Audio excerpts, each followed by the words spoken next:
മാനത്തക്കൊട്ടാരം സീരിയലിൻ്റെ ലേറ്റസ്റ്റ് എപ്പിസോഡിൻ്റെ റിവ്യൂയിലേക്ക് എല്ലാവർക്കും സ്വാഗതം. അങ്ങനെ സാഗർ വന്ദനക്കും കുടുംബത്തിന് ഒരു പണി കൊടുക്കാനായിട്ട് മാധവൻ നായർ വസ്തു പണയം വെച്ച പലിശക്കാരൻ്റെ അടുത്ത് എത്രയും പെട്ടെന്ന് തന്നെ ആ പണം തൻ്റെ പേരിലേക്ക് എഴുതി വാങ്ങിക്കണം എന്ന് പറഞ്ഞ് അയാളെ ചട്ടം കെട്ടി വിടുവാണ്. അങ്ങനെ സാഗർ പറഞ്ഞതനുസരിച്ച് ആ പലിശക്കാരൻ മാധവൻ നായരോട് എത്രയും പെട്ടെന്ന് തന്നെ പൈസ തിരികെ ഏൽപ്പിക്കണം, അതിന് പറ്റില്ല എന്നാണെങ്കിൽ ആ സ്ഥലം തൻ്റെ പേരിലേക്ക് എഴുതി തരണം എന്ന് പറഞ്ഞ് മാധവനെ ഭീഷണിപ്പെടുത്തുവാണ്. അങ്ങനെ ഈ കാര്യങ്ങളൊക്കെ അറിഞ്ഞ് ചന്ദ്ര തകർന്ന മാധവൻ വീട്ടിലെത്തുവാണ് കേട്ടോ. വീട്ടിലെത്തി ചന്ദ്രികയും ബാക്കിയുള്ളവരും എന്താ കാര്യം എന്ന് അന്വേഷിക്കുമ്പോൾ മാധവൻ ഈ കാര്യം പറയുവാണ്. ഇതറിയുമ്പോൾ പ്രകാശനും മനോജും ഒക്കെ മാധവൻ നായരെ കുറ്റപ്പെടുത്തുവാണ് കേട്ടോ. പിന്നീട് റൂമിലേക്ക് പോയി പൊട്ടിക്കരയുന്ന മാധവനെയാണ് കാണിക്കുന്നത്. ഈ കാഴ്ച കണ്ട് റൂമിലേക്ക് വരുന്ന ചന്ദ്രിക മാധവനെ ആശ്വസിപ്പിക്കുകയാണ്. എന്താ മാധവേട്ട ഇത്? മാധവേട്ടൻ എന്തിനാ ഇങ്ങനെ സങ്കടപ്പെടുന്നത്? അന്നേരം മാധവൻ കരഞ്ഞുകൊണ്ട് തന്നെ പറയുവാണ്, ഞാൻ ജീവിതത്തിൽ ശരിക്കും ഒരു പരാജയമായിരുന്നടോ. താൻ എത്ര വലിയ കുടുംബത്തിലാങ്കോണ്. തന്നെ ഞാൻ എൻ്റെ കൂടെ ഇറക്കി കൊണ്ടുവന്ന് ഈ നരകത്തിലേക്ക് കൊണ്ടുവന്ന് തന്നെ കഷ്ടപ്പെടുത്തിയില്ലേ. നമ്മുടെ മോളുടെ വിവാഹം മുടങ്ങി ഒരു വീട് വെക്കണമെന്നുള്ളത് നമ്മുടെ ഏറ്റവും വലിയ സ്വപ്നമായിരുന്നില്ലേ. അതിനുവേണ്ടി നമ്മൾ മേടിച്ച സ്ഥലം അതും ഇപ്പം നഷ്ടപ്പെടാൻ പോകുക. ഇനി ഞാൻ എന്തിനാണ് ജീവിച്ചിരിക്കുന്നത് എന്നൊക്കെ പറഞ്ഞ് സങ്കടപ്പെടുവാണ്. അന്നേരം ചന്ദ്രിക പറയണേ, എന്താ മാധവേട്ട ഇത്? മാധവേട്ടൻ ഒരിക്കലും ഒരു പരാജയമല്ല. കൂട്ടുകാരനെ സഹായിക്കാനായി മാധവേട്ടൻ പണം കൊടുത്തു. അത് മാധവേട്ടൻ തന്നെ അധ്വാനിച്ച പണമല്ലേ. ഇപ്പോഴാ പലിശക്ക് പണം കൊടുക്കാൻ വേണ്ടി പണയം വെച്ചതും മാധവേട്ടൻ കഷ്ടപ്പെട്ട് അധ്വാനിച്ചുണ്ടാക്കിയ കാശിന് വാങ്ങിയ സ്ഥലമാണ്. മാധവേട്ടൻ ആരുടെ മുമ്പിൽ തോക്കാൻ പാടില്ല. അത് അയാൾക്ക് എഴുതി കൊടുത്താലേ നമ്മുടെ പ്രശ്നങ്ങൾ തീരുമെങ്കിൽ അങ്ങനെ ആവട്ടെ. നമുക്കിനിയും നല്ലൊരു സ്ഥലം നോക്കി തന്നെ വാങ്ങാമല്ലോ. മാധവേട്ടന് അതിനുള്ള കരുത്തും ആരോഗ്യമൊക്കെ ഉണ്ട്. പക്ഷെ മാധവേട്ടൻ ഇങ്ങനെ തളരരുത്, തകർന്നിരിക്കരുത്. അത് കാണുമ്പോൾ ഞങ്ങൾക്ക് എല്ലാവർക്കും സങ്കടം.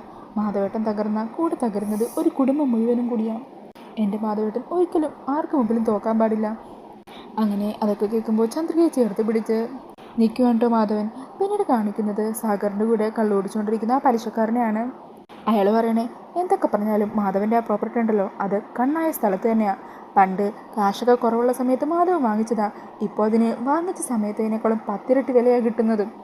അന്നേരം സാഗർ ചോദിക്കണേ, അല്ല മാധവൻ നായർ ആ സ്ഥലം നിങ്ങളുടെ പേരിൽ എഴുതി തരാൻ സമ്മതിച്ചോ? അങ്ങനെ സമ്മതിച്ചിട്ടൊന്നുമില്ല. സത്യം പറഞ്ഞാൽ പലിശക്ക് പണം കൊടുത്തിട്ട് 1 മാസം പോലും ആയില്ല. അപ്പോഴേക്കും ഇങ്ങനൊരു ഡിമാൻഡ് നമ്മൾ വെക്കുന്നത് ന്യായമല്ല.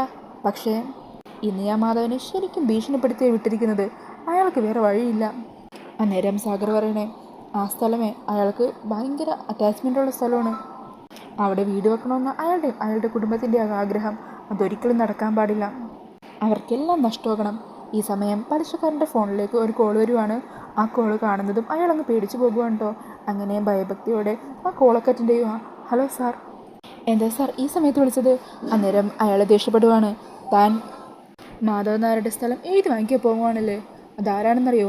എനിക്ക് വളരെ വേണ്ടപ്പെട്ട ആളാ. അയ്യോ സാർ, അതൊന്നും എനിക്കറിയില്ല.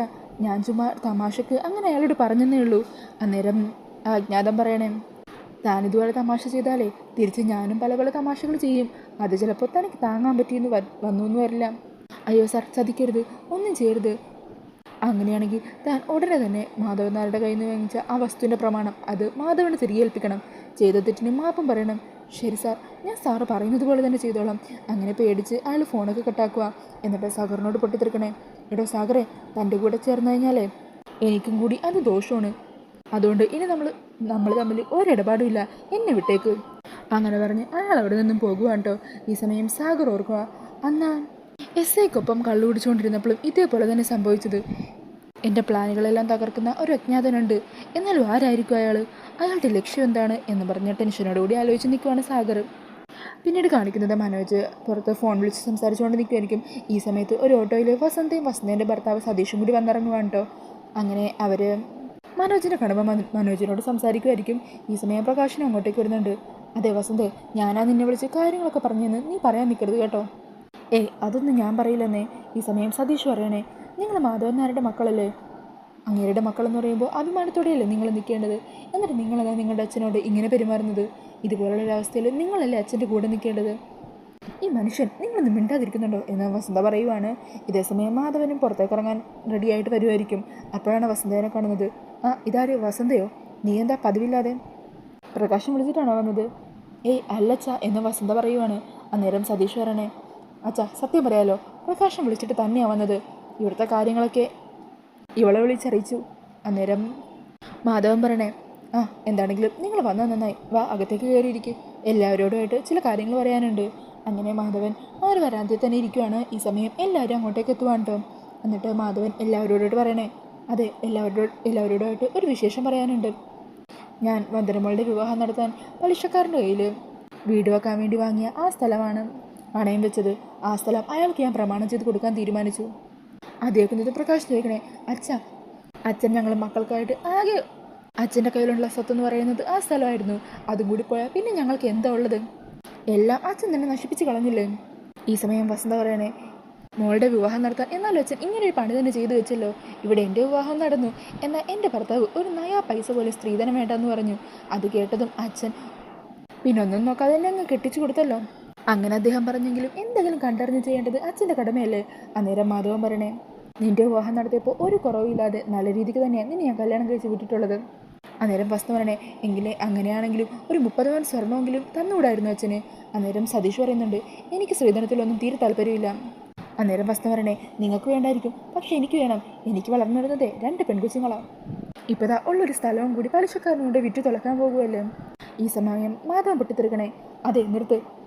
ഇപ്പോൾ നിങ്ങൾ ഈ പറയുന്ന സ്ഥലമുണ്ടല്ലോ, അത് ഞാൻ എൻ്റെ സ്വന്തം അധ്വാനത്തിൽ ഉണ്ടാക്കിയ പൈസ കൊണ്ട് മേടിച്ച സ്ഥലമാണ്. അതുപോലെ നിങ്ങളിവിടെ ഓരോരുത്തരും ജീവിക്കുന്നതും ഇടുന്ന വസ്ത്രവും കിടക്കുന്ന വണ്ടികളും എല്ലാം എൻ്റെ കാശിന് തന്നെ മേടിച്ചതാണ്. ഈ സ്ഥലം ഇപ്പോൾ പോയെങ്കിലും അതുപോലെ ഇനി ഒരു സ്ഥലം മേടിക്കാൻ എന്നെക്കൊണ്ട് പറ്റും. അതിനുള്ള അധ്വാനിക്കാനുള്ള മനസ്സും ശരീരമൊക്കെ എനിക്ക് മാധവൻ നായർക്കുണ്ട്. നിങ്ങളെല്ലാവരും കൂടി എന്നെ കൂട്ടം വളഞ്ഞ് വിചാരണ ചെയ്ത് തകർക്കാന്ന് ആരും വിചാരിക്കേണ്ട. ഈ സമയം വന്ദന സങ്കടത്തോടെ അച്ഛനോട് പറയണേ, അച്ഛൻ്റെയും അമ്മയുടെയും എല്ലാവരുടെയും ഈ കഷ്ടപ്പാടിനൊക്കെ കാരണം ഞാനാണ്. എൻ്റെ ജാതകദോഷം കാരണമാണ്. രാജീവേട്ടനായുള്ള വിവാഹം ഞാൻ ഒരിക്കലും ആഗ്രഹിച്ചതല്ല. നിങ്ങളെല്ലാവരും കൂടി തന്നെയാണ് ആ വിവാഹത്തിലേക്ക് എന്നെ എത്തിച്ചത്. ഞാൻ കാരണം അച്ഛൻ ഇങ്ങനെയൊക്കെ സംഭവിക്കുന്നതിൽ എനിക്ക് വല്ലാത്ത വിഷമമുണ്ട്. എന്നോട് ക്ഷമിക്കണേ അച്ഛാ എന്നൊക്കെ പറഞ്ഞ് അച്ഛന് മുമ്പിൽ തൊഴുകകളോടെ നിൽക്കുകയാണ്. അന്നേരം മാധവൻ വന്ദനയോട് ചേർത്ത് പിടിച്ചിട്ട് പറയണേ, മോളെ, മറ്റുള്ളവർ പലതും പറയും നീ ജാതകദോഷക്കാരിയാണെന്നൊക്കെ പറയും. എന്നാൽ ഞങ്ങൾക്ക് നീ ഒരു ശാപമല്ല, നീ ഞങ്ങളുടെ രാജകുമാരി തന്നെയാണ്. നിനക്ക് ഇങ്ങനെയൊക്കെ സംഭവിച്ചിട്ടുണ്ടെങ്കിൽ ഇതിലും വലുത് നിൻ്റെ ജീവിതത്തിൽ സംഭവിക്കാനിരിക്കുന്നേ ഉള്ളൂ. നല്ല നല്ല കാര്യങ്ങൾ നിൻ്റെ ജീവിതത്തിൽ സംഭവിക്കും. അതിനുള്ള കാര്യങ്ങളായിട്ട് ഇത് നീ കണ്ടാൽ മതി. നീ അച്ഛനെ പോലെ ആത്മധൈര്യത്തോടു കൂടി നീയും നിൽക്കണം. അങ്ങനെ പറഞ്ഞ് വന്ദനയെ ചേർത്ത് പിടിക്കുകയാണ് കേട്ടോ മാധവൻ നായർ. ഈ സമയം പുറത്തൊരു കാർ വന്ന് നിൽക്കുവാണ്. അങ്ങനെ കാറിൽ നിന്നും ആ പലിശക്കാരൻ ഇറങ്ങുവാണ് കേട്ടോ. അത് കാണുമ്പോൾ പ്രകാശം പറയണേ, ദേ ആ ബ്ലേഡുകാരനാണ്. അയാൾ ഇനി ഇവിടെയുള്ള സാധനങ്ങളും വണ്ടികളും എല്ലാം തൂക്കിക്കൊണ്ട് പോകും. അങ്ങനെ അയാൾ അകത്തേക്ക് വന്ന് കയറുക. അന്നേരം മാധവൻ പറയണേ, നിങ്ങൾ ഇങ്ങോട്ടേക്ക് വരണ്ടായിരുന്നു. ഞാൻ നിങ്ങളുടെ കമ്പനിയിലേക്ക് വന്നാനേ പ്രമാണം ചെയ്തു തരാൻ എനിക്ക് സമ്മതമാണ്. ഇതുവരെ പലിശക്കാരും എൻ്റെ വീട്ടിലിങ്ങനെ കയറി ഇറങ്ങിയിട്ടില്ല. അന്നേരം പലിശക്കാരൻ പറയണേ, അയ്യോ മാധവൻ നായർ എന്നോട് ക്ഷമിക്കണം. ഞാൻ ഇന്നലെ പറഞ്ഞതൊക്കെ മാധവൻ നായർ മറന്നു കളയണം. ഇത് നിങ്ങൾ എനിക്ക് പണമായിട്ട് തന്ന ആ വസ്തുവിൻ്റെ പ്രമാണവും ബ്ലാങ്ക് ചെക്കുമാണ്. ഇത് മാധവൻ നായർ സ്വീകരിക്കണം. അപ്പോൾ ഇത് കണ്ടിട്ട് എല്ലാവരും അങ്ങ് അമ്പരന്ന് നിൽക്കുവാണ് കേട്ടോ. അന്നേരം മാധവൻ ചോദിക്കണേ, അല്ല എന്തൊക്കെയാണ് സംഭവിക്കുന്നത്? എന്താ നിങ്ങൾക്ക് പറ്റിയത്? എനിക്കൊന്നും മനസ്സിലാവുന്നില്ല. അന്നേരം അയാൾ പറയുക, നിങ്ങൾ ഇത്രയും വലിയ ആൾക്കാരുമായിട്ട് ബന്ധമുള്ള ആളാണെന്ന് എന്നോട് പറഞ്ഞില്ലല്ലോ. പറഞ്ഞിരുന്നെങ്കിൽ ഒരിക്കലും എൻ്റെ ഭാഗത്തുനിന്ന് ഇങ്ങനെയൊന്നും സംഭവിക്കില്ലായിരുന്നു. ഇത് മാധവൻ നായർ അങ്ങ് വാങ്ങണം. എന്നിട്ട് ഞാനിതെല്ലാം തിരിച്ചു തന്നെന്ന് അയാളോട് പറയുകയും കൂടി ചെയ്യണം. നിങ്ങൾ ആരോട് പറയണമെന്നാണ് പറയുന്നത്? എനിക്കൊന്നും മനസ്സിലാവുന്നില്ല. അന്നേരം അയാൾ പറയണേ, മാധവൻ നായരുടെ ഫോണിന് തന്നെ. അങ്ങനെ ആ ഫോൺ കൊടുക്കുമ്പോൾ അയാൾ മാധവൻ്റെ ആ ഫോണിൽ ഒരു നമ്പർ ഡയൽ ചെയ്യുവാണ്. ഈ സമയം എല്ലാവരും ആകാംക്ഷയോടെ അയാളെ തന്നെ ഇട്ട് നോക്കിക്കൊണ്ട് നിൽക്കുകയാണ്. അങ്ങനെ ഒരു സീൻ കാണിച്ചുകൊണ്ട് ഇന്നത്തെ എപ്പിസോഡ് തരുവാണ്. അപ്പോൾ ഈ ഒരു റിവ്യൂ ഇഷ്ടമായിട്ടുണ്ടെങ്കിൽ മറക്കാതെ വീഡിയോ ഒന്ന് ലൈക്ക് ചെയ്യണേ. കൂടുതൽ റിവ്യൂസിനായിട്ട് ഈ ചാനൽ ഒന്ന് സബ്സ്ക്രൈബ് ചെയ്ത് സപ്പോർട്ട് ചെയ്യണേ. താങ്ക്